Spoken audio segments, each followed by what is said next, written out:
দেখো বন্ধুরা, আজ আমি আলুর দম তৈরি করব একদম নিরামিষ পদ্ধতিতে। যে বার যে নিরামিষ খাও তাদের জন্য এই রান্নাটা খুবই ভালো হবে।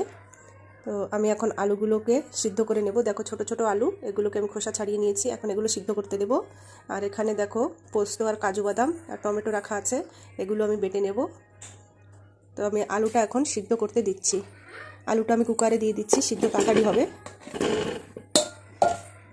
দেখো বন্ধুরা, আমি এটাতে আলু সিদ্ধ দিয়ে দিয়েছি। এখন আলুটা সিদ্ধ হতে হতে আমি মশলাগুলো বেটে নিচ্ছি।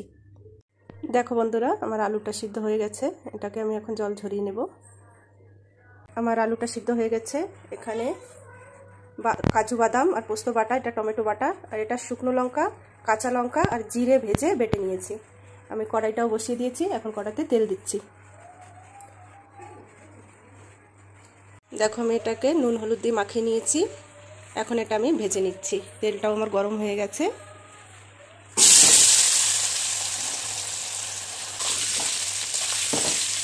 ভালো করে একটু লাল লাল করে ভেজে নেব আলুগুলোকে।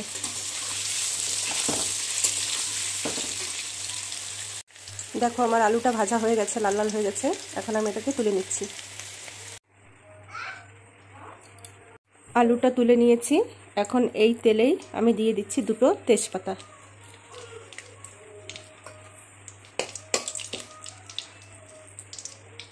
এবার দিয়ে দিচ্ছি একটু জিরে।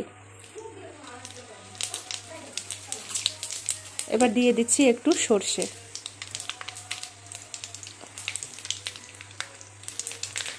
সর্ষেটা ফুটে গেছে। এখন দিয়ে দিচ্ছি আমাদের টমেটো বাটাটা।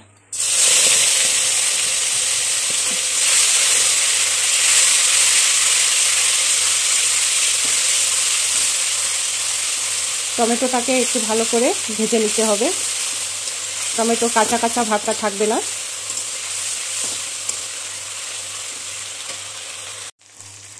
দেখো আমার টমেটোটা ভাজা হয়ে গেছে। এখন আমি দিয়ে দিচ্ছি পোস্ত বাটা আর কাজু বাদাম বাটা। এটাকে দিয়ে একটু ভালো করে কষে নিতে হবে।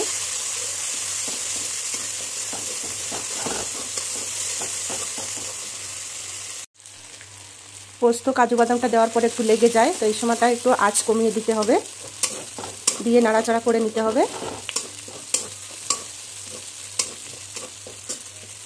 এটা একটু ভাজা ভাজা হয়ে গেছে।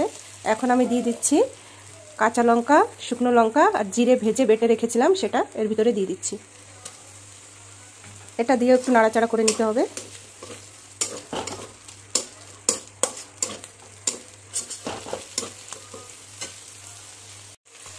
দেখো আমার মশলাটাও কষা হয়ে গেছে। এইবার আমি একটু এটাতে দিয়ে দিচ্ছি হলুদ আর একটু নুন।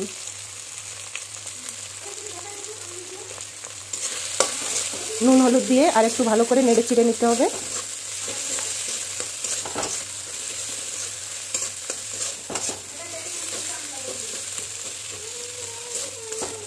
এবার আমি এটাতে ভাজা আলুগুলো দিয়ে দিচ্ছি। আলুটা দিয়ে একটু নেড়ে চেড়ে নিয়ে এটাতে জল দিয়ে দিতে হবে।